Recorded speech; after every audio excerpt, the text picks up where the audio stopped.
Hey, so basically, what we got today is we're gonna go over the BMI and what is the BMI exactly. Well, the BMI is basically the body mass index, and why we want to find your body mass index is basically we are trying to find the healthy proportion of your height compared to your weight, and that's actually a formula. And how we do that is we weigh someone and we get their weight in kilograms and we divide their weight by the height in meters squared. This is a way doctors can tell who is healthy and who is not healthy. But there's four categories to that.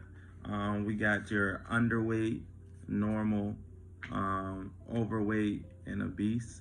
Um, Sometimes, or some people don't think this is accurate because it doesn't take an account of um, if you're a woman, if you're a man, if you're young, if you work out, because sometimes there may be basketball players, NFL players, or any professional athletes.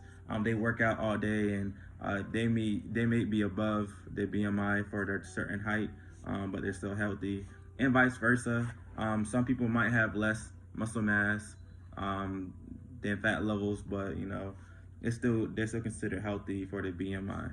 Uh, it's basically if anything that comes below 18.5, for example, if you're 5'9" and you weigh 124 pounds, if you take 124 pounds and turn that to kilograms, you take 5'9" and turn that into meters and squared, and you put 124 under the 5'9", basically in the formula.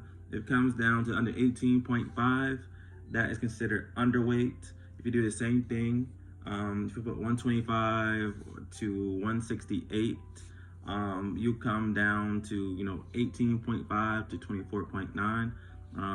You come to that level right there. You consider it normal. Another example is I'm looking at a 169 to 202.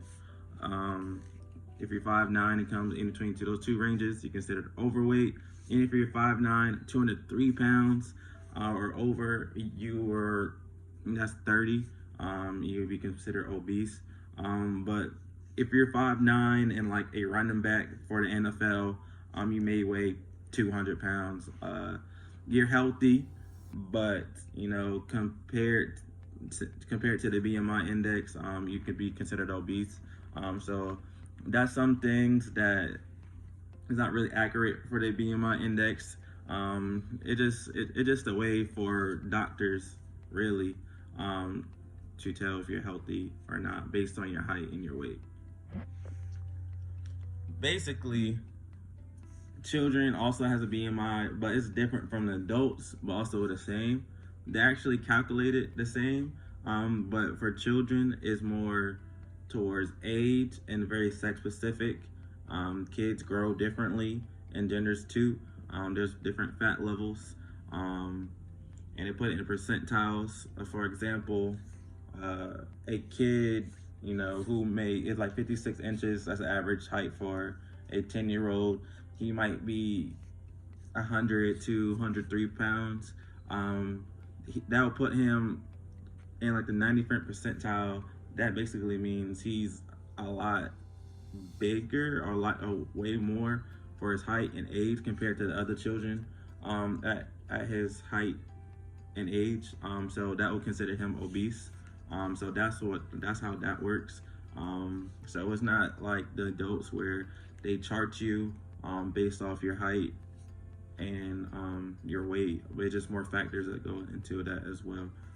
So that's one thing doctors are doing to help out with children and keep an eye on them because the obesity rates in kids in children are going up, and they're trying to adapt physical activity because we are having this problem. We're just trying to move forward with it. And just because you have a high BMI doesn't really mean you have a high body fat. But there is a good correlation. There's some stats with it. You know, at the same BMI, if if a man is at 24 BMI and a woman's at 24 BMI, the woman tends to have more body fat. Same thing, even with race. If an African American has a 24 BMI compared to a Caucasian that has 24, the African American mate is more likely to have less body fat as well. And older people, same thing. If a man is 65 years old and there's another man who's 23 years old, got the same BMI at like 24, then the older man is typically or more likely to have more body fat. Same thing with athletes. Just like earlier, I was explaining how the BMI's index is not always accurate about health. If an athlete is 6 feet, he's in the NFL. He weighed 200 pounds or 205 pounds. I'll say that he may be considered overweight, but a non-athlete, average Joe weighs 205 pounds at 6 feet. He's gonna have more body fat. It's just how it is, but there is a good correlation between the BMI and body fatness. Yeah. There is consequences for being overweight.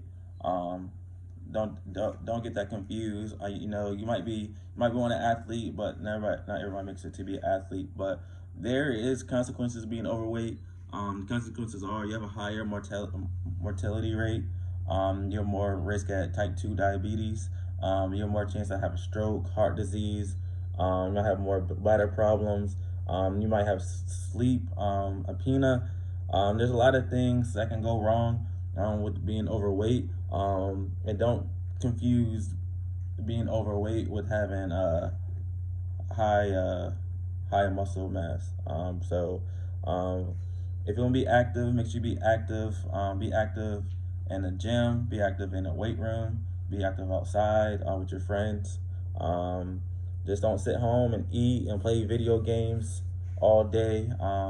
Make sure to be active. You want to increase your bone mass too.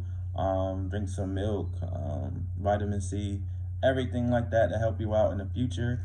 Because the longer you live unhealthy, the more chances you are of dying faster, basically.